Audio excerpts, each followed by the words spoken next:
Baik, minasang, selamat pagi, ohayo gozaimasu, konnichiwa, selamat siang, atau minasang yang sedang menyaksikan di malam hari, menyimak materi ini di malam hari, konbanwa minasang. Hari ini saya akan menyampaikan untuk materi terkait dengan mata kuliah filsafat ilmu, eee, terusan dari yang kemarin ya, minasang, dari, materi sebelumnya, yaitu tentang konsep dasar filsafat, di mana kita sudah belajar berfilsafat itu seperti apa sih.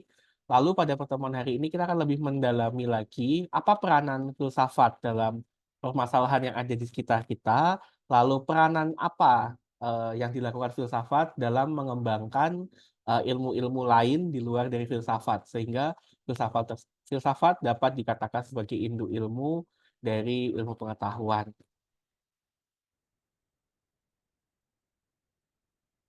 Yang pertama, kita akan membahas mengenai 3 istilah ini, ontologis, epistemologis, dan aksiologis, atau dimensi filsafat.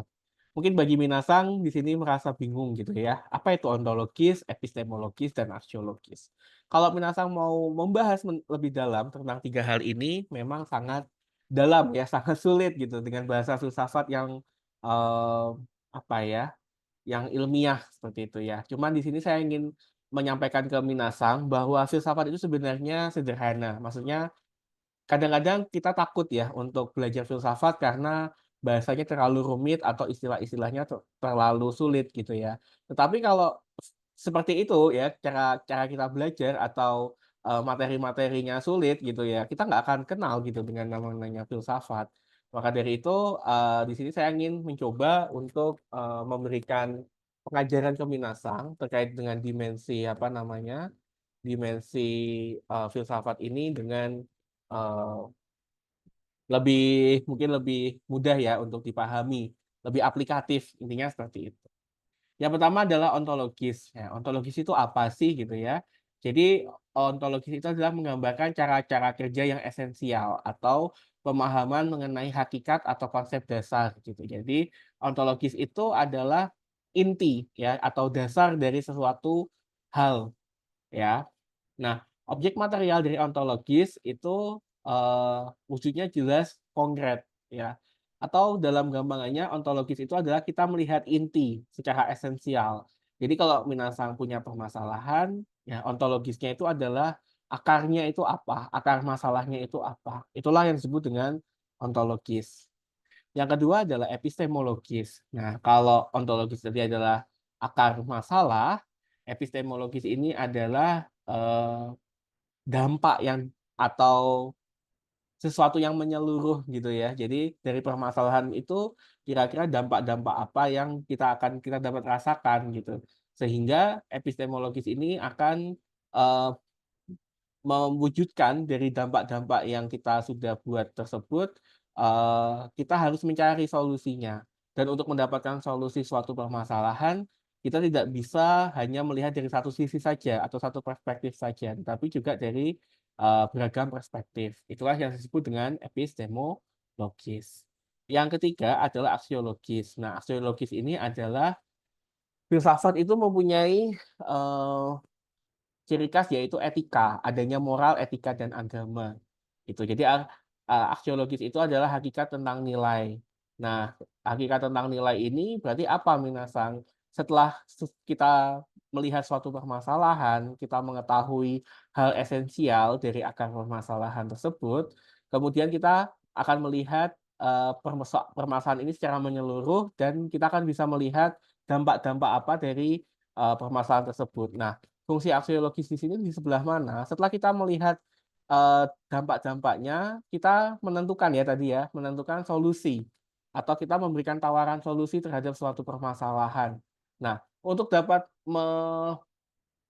menentukan tawaran-tawaran solusi tersebut, kita menggunakan harus berprinsip secara aksiologis. Nah, berprinsip secara aksiologis itu berarti berprinsip pada yang namanya nilai atau etika atau moral. Jadi saat kita membuat suatu, solusi, kita tuh tidak keluar dari yang namanya aspek nilai atau etika. Itu yang disebut dengan aksiologis. Jadi, secara mudahnya, secara gampangnya, kalau kita mempunyai ontologis itu untuk melihat akar permasalahan suatu masalah itu apa. Lalu dampak-dampaknya secara menyeluruh itu adalah epistemologis. Di situ ada metode, ya, ada metode-metode bagaimana sih caranya gitu ya, atau dampak-dampak yang disebabkan itu apa. Lalu ada aksiologis, yaitu bagaimana cara kita membuat tawaran solusi untuk menyelesaikan permasalahan tersebut, namun tidak hanya menyelesaikan permasalahan tersebut secara apa biasa-biasa saja, tetapi harus berprinsip pada penggunaan etika dan moral, seperti itu. Nah, ini cara gampangannya ya, jadi皆さんbisa baca sendiri. Kemudian, nah ini ya, pentingnya filsafat itu apa sih gitu ya? Kenapa kok kita harus belajar filsafat gitu ya? Kadang-kadang minasang nggak harus belajar filsafat jadi orang yang sukses gitu ya, atau tanpa filsafat pun kita juga bisa hidup gitu kan ya. Tetapi ya kita hidup pada garis-garis abu-abu, atau kita hidup juga penuh dengan apa namanya minasang, penuh dengan pertanyaan atau penuh dengan permasalahan. Nah, melalui filsafat ini kita akan bisa lebih mudah untuk menyelesaikan permasalahan dalam kehidupan gitu ya. Jadi saat kita mau menggeledah atau kita mau menganalisis suatu permasalahan, kita tahu apa yang harus kita lakukan dahulu gitu ya.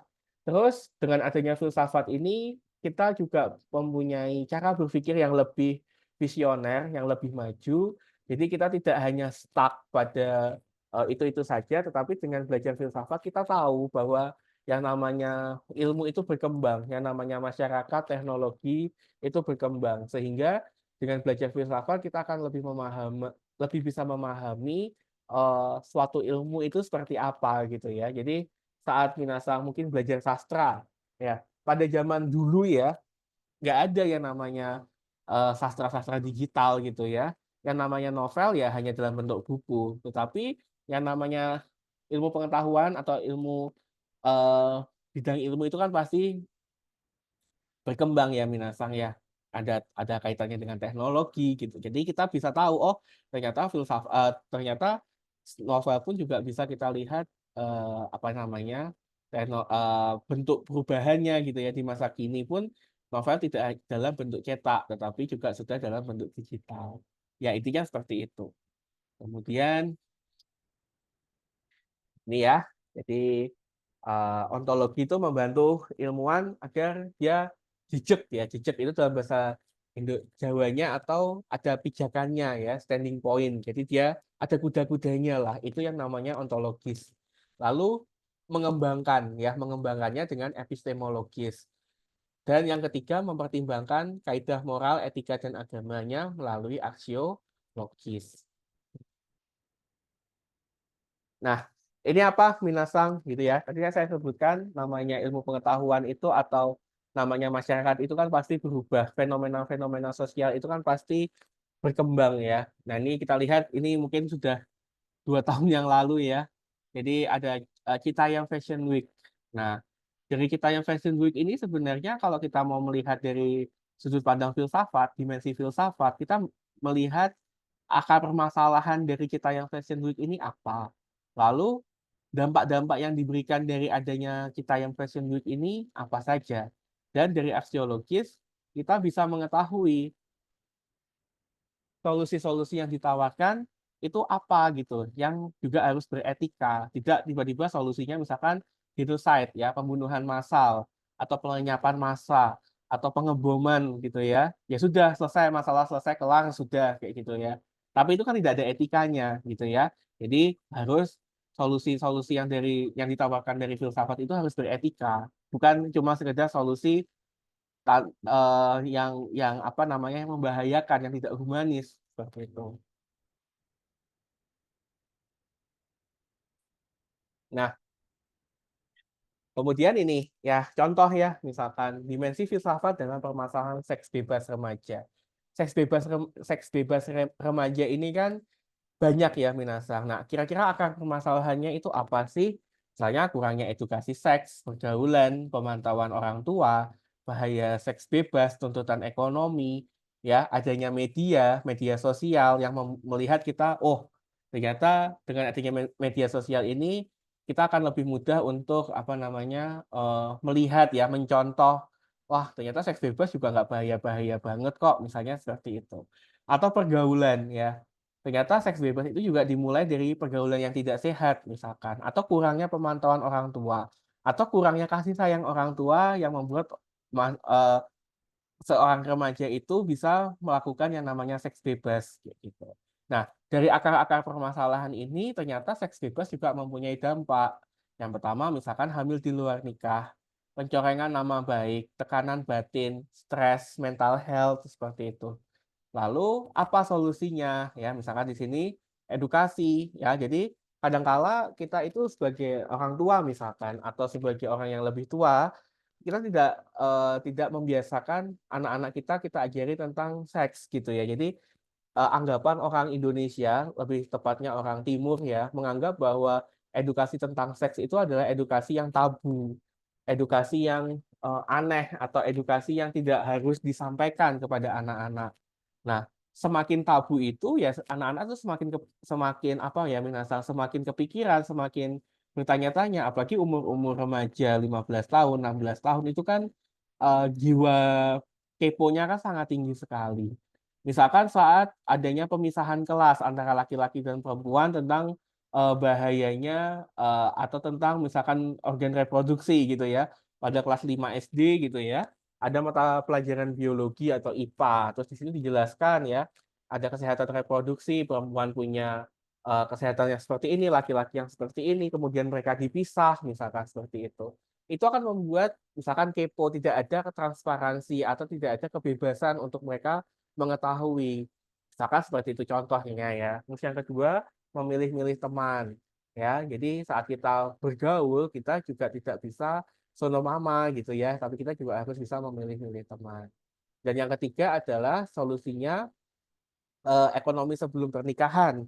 Maksudnya di sini ya kita harus punya sebelum kita memikirkan untuk misalkan melakukan seks atau menentukan hal itu buruk atau tidak, kita juga harus tahu eh, keadaan ekonomi kita itu seperti apa gitu loh. Jadi kita juga kadang-kadang remaja itu tidak diberikan edukasi tentang literasi keuangan atau tentang literasi ekonomi. Jadi saat mereka nanti apa namanya seks bebas gitu ya, hamil, mereka mau tidak mau harus dinikahkan.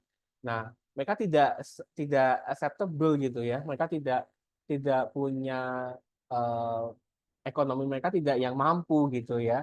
Orang mereka aja harusnya masih belajar untuk mendapatkan pekerjaan kemapanan yang lebih baik, tetapi mereka tidak tahu gitu. Jadi solusinya ya mereka tuh harus dikasih edukasi gitu ya, edukasi bahwa saat mereka umur 16, 17, mereka tuh juga harus tetap lanjut gitu ya atau bekerja lah setidaknya. Sehingga dengan mereka bekerja, dengan mereka kuliah, mereka akan mendapatkan masa depan yang lebih baik. Dengan masa depan yang lebih baik, ekonomi yang lebih baik, mereka kalau misalkan mau menikah atau mereka mau apa namanya eh, berumah tangga, mereka sudah tahu apa namanya konsekuensinya itu apa. Sedangkan yang jadi permasalahan kan kebanyakan remaja-remaja yang seks bebas ini mereka hamil ya, perempuannya hamil, akhirnya mau tidak mau, ia kalau yang tidak tanggung jawab mungkin bisa aborsi juga ya. Kalau misalkan tanggung jawab pun mereka juga nggak selesai sampai di situ gitu ya. Mereka pasti juga akan mengalami berbagai macam kerumitan ya. Jadi rumah tangganya tidak baik-baik saja, ya ego masih sama-sama ego, masih punya perspektif yang belum matang, ya mentalnya yang juga belum matang. Saat mereka nanti punya anak, anak tersebut akan menjadi agen ya menjadi agen keberlanjutan mereka gitu ya jadi anak dari orang tua yang melakukan pernikahan dini gitu ya itu akan membawa luka gitu ya membawa luka batin gitu ya mungkin melakukan hal yang sama atau perspektifnya juga tidak akan sama gitu saya tidak menyalahkan pernikahan dini itu eh, kalau didasari memang suka sama suka gitu ya dan memang kedua-duanya sudah stabil ya di keadaan ekonomi yang sudah stabil is oke gitu nggak masalah tapi kalau yang belum oke itu loh nah kira-kira seperti itu Minasang jadi filsafat itu mengajarkan kita untuk apalagi epistemologi ya epistemologi itu mengajarkan kita untuk melihat sesuatu itu dengan kacamata yang luas gitu ya. Jadi pandangan yang luas, perspektifnya juga berbeda-beda gitu. Jadi kalau laki-laki yang misalkan melakukan pernikahan seks bebas gitu ya, dia tidak hanya berpikir kita yang belajar filsafat tidak hanya berpikir dari perspektif laki-laki, tapi bagaimana perspektif perempuannya, bagaimana perspektif orang tuanya, bagaimana perspektif pendidikannya, dari segi pendidikan seperti apa, dari segi ekonomi seperti apa, kesehatan seperti apa. Nah, itulah belajar filsafat gitu. Jadi kita belajar filsafat itu belajar lebih bijak gitu. Bijak dengan apa? Dengan cara berpikir yang lebih rasional, tidak subjektif ya. Kita harus dari berbagai macam perspektif, konsisten gitu. Nah, berikutnya adalah tugas mandiri. Nanti akan saya sampaikan juga melalui grup ya. Tugas mandiri Minasang adalah praktik berpikir gitu ya. Jadi saya ingin Minasang juga tidak hanya teori ya, tetapi juga praktik berpikir. Jadi nanti setelah Minasang menyimak materi video ini, Minasang silakan bisa mengerjakan tugas ya. Tugasnya adalah Minasang membuat seperti ini ya. Jadi mengklasifikasi ya, mengklasifikasi akar masalah, dampak dan solusi. Berdasarkan apa? Berdasarkan ini ya, pilihan ini ya. Ada cyberbullying, kekerasan dalam rumah tangga, begal dan keamanan wilayah. Seks bebas sudah saya pilih ya, jadi tidak perlu mengambil lagi. Perselisihan antar umat beragama, kesehatan mental dan pencemaran lingkungan hidup. Silakan satu mahasiswa mengambil satu topik ya, jadi tidak double.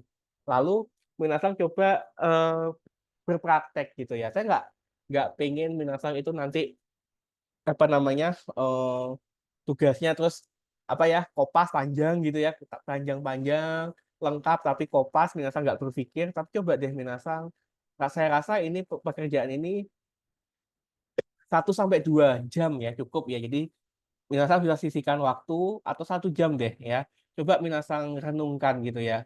Cyberbullying Minasang oret-oret aja gitu ya. Coret-coret aja di buku atau catatan Minasang. Terus dibuat mind mapping gitu ya kira-kira. Cyberbullying ini terjadi karena apa sih? Permasalahannya seperti apa? Lalu dampaknya bagaimana dan solusinya apa? Kayak gitu ya. Jadi Minasa silakan pilih salah satu ya, satu mahasiswa satu topik ya. Tugas sudah saya upload ke Sipolin, nanti silakan Minasa bisa mulai mengerjakan. Dan untuk batas pengerjaannya adalah sampai minggu depan ya, 1 minggu. Jadi saya buka untuk penugasan tersebut dalam kurun waktu 1 minggu. Kemudian kita masuk ke peranan ilmu filsafat gitu ya. Nah, filsafat berperan dalam bidang ilmu seperti apa? Nah, ini tadi ya. Jadi ada sumber masalah, dampak permasalahan, solusi permasalahan dan perkembangan bidang ilmu tersebut atau ilmu tersebut bagaimana perkembangannya. Lalu peran filsafat bagi ilmu agama ya. Jadi kadang-kadang filsafat dan agama itu salah satu yang bertentangan gitu ya. Satunya seperti ini, satunya seperti ini. Itu kan bagi Minasang ya yang mungkin belum belajar filsafat atau banyak yang mengira bahwa filsafat dan agama itu bertentangan itu tadi. Jadi kalau kita belajar filsafat terlalu banyak, ya takutnya kita tidak percaya dengan ajaran-ajaran agama. Padahal kalau kita mau serius atau kita mau dengan pikiran yang bersih gitu ya, agama dan filsafat itu dua-duanya juga sama-sama penting gitu ya. Yang pertama, fondasi berpikir kritis dan jernih. Yang kedua, kita bisa membedakan ya teori, ajaran, tradisi, dan dogma itu seperti apa. Lalu moralitas, etika, dan multikultural. Jadi kadang-kadang kalau orang hanya belajar agama tok gitu ya, hanya belajar agama, kita akan menjadi orang yang dogmatis gitu ya. Jadi ya pokoknya agamaku gitu ya. Padahal kita di Indonesia ya lebih tepatnya, kita adalah negara yang multikultural. Nah, dengan adanya filsafat itu masuk, kita harus bisa menjadi seorang yang beragama itu yang tidak apa ya, tidak dogmatis atau dan kita tidak juga menjadi seseorang yang terlalu ekstrim ya, jadi radikal seperti itu. Kita juga bisa, oh ternyata di sebelahku ini juga punya kepercayaan yang lain, pemahaman yang lain gitu. Saya tidak bisa menyamakan persepsi saya sepenuhnya juga dengan seperti ini gitu ya. Itu pentingnya agama, filsafat ya, peranan filsafat dalam ilmu agama. Kemudian peranan filsafat bagi ilmu bahasa atau linguistik ya. yang pertama menjawab permasalahan bahasa gitu ya. Misalkan tadi di materi ya, nanti minasan bisa lihat materinya, ada misalkan perubahan bahasa, misalkan seperti itu. Nah, dengan filsafat ini, perubahan bahasa itu disebabkan oleh apa sih yang menjawab filsafat. Terus yang kedua, bahasa sebagai komunikasi, gitu ya. Terus filsafat bagi ilmu sastra dan budaya, peranannya yang pertama menjawab permasalahan budaya. Sudah saya sampaikan ya tadi ya, misalkan ada kita yang Fashion Week, peranan filsafat seperti apa. Terus yang kedua, mengulas definisi individu dalam sastra. Jadi dalam sastra itu pasti ada subjek-subjek ya, ada yang namanya tokoh di situ. Nah, tokoh-tokoh tersebut itu sebenarnya mencerminkan apa ya namanya, pribadi-pribadi yang konseptual dengan filsafat seperti itu. Dan yang ketiga, nanti yang akan kita pelajari juga di minggu depan terkait dengan ideologi ideologi ya. Jadi dengan kita belajar filsafat, kita akan mengetahui dalam sebuah karya sastra itu menganut atau mengandung ideologi apa seperti itu. Dan bagaimana ideologi tersebut memberikan dampak kepada pembaca. Jadi ternyata udah mulai apa ya, sudah mulai sedikit terbuka ya wawasannya. Jadi sastra itu enggak cuman ya itu tadi ya, cuman cerita rakyat atau sekedar puisi dibacakan dengan indah atau sekedar film yang romantis gitu ya. Tetapi ternyata di dalam sebuah karya sastra juga mengandung yang namanya ideologi gitu ya. Terus ideologi itu juga mempunyai apa namanya menasah mempunyai peran gitu ya untuk mengubah mindset masyarakat. Nanti kita akan pelajari itu di minggu depan, lebih spesifiknya lagi. Lanjut ya, peran filsafat bagi ilmu sosial politik. Yang pertama, menjawab permasalahan sosial masyarakat, sudah jelas, sudah saya sebutkan tadi ya. Terus mengidentifikasi ideologi masyarakat. Kemudian satu, dengan belajar filsafat itu juga bisa melihat loh, oh kira-kira Indonesia itu, apakah teman-teman, gak usah Indonesia dia terlalu luas, apakah teman-teman di sekitar kita itu sudah Pancasilais gitu ya, apakah sudah mengamalkan butir-butir Pancasila, apakah kita itu benar-benar ideologi kita murni Pancasila, apakah jangan-jangan ideologi kita itu sudah liberalis atau kapitalis? Apakah ada seorang subjek atau seorang manusia yang mempunyai ideologi yang benar-benar 100% gitu? Oh, saya itu orangnya misalkan Pancasila 100%. Apakah itu benar dari pengamalan-pengamalan yang kita lakukan sehari-hari? Nah, itu pentingnya berfilsafat seperti itu. Lalu untuk ilmu ekonomi, peran filsafat yang pertama mengevaluasi kegiatan ekonomi, lalu ekonomi dan etika gitu ya. Lalu bagi ilmu kesehatan, etika dan kesehatan, mengevaluasi kebijakan-kebijakan kesehatan. Kira-kira kebijakan kesehatan itu sudah win-win solution belum? Sudah humanis belum untuk pasien, untuk nakes, untuk masyarakat, misalkan. Ya, itu pentingnya filsafat bagi ilmu kesehatan. Nah, itu saja Minasang untuk materi pada eh, yang kedua ini ya. Saya berharapnya dengan materi ini sedikit bisa membantu Minasang untuk terbuka lagi, untuk lebih mengenali pentingnya berfilsafat. Setidaknya Minasang tahu dulu deh dimensi filsafat ontologis, epistemologis, dan aksiologis itu tahu dulu, sudah memahami, lalu kemudian mempraktekkan dalam permasalahan-permasalahan yang sudah saya tawarkan tadi. Minasang bisa membagi permasalahan tersebut dalam tiga dimensi, yaitu akar masalah, kemudian dampak-dampaknya, dan tawaran solusinya seperti apa. Mungkin itu saja Minasang untuk materi pada eh, apa namanya topik ini ya, peranan filsafat dan dimensi dan peranan filsafat. Minggu depan kita akan belajar mengenai eh, filsafat dan ideologi. Ya, nanti dinantikan ya Minasang. Oke, saya akhiri video hari ini terkait dengan dimensi dan peranan filsafat.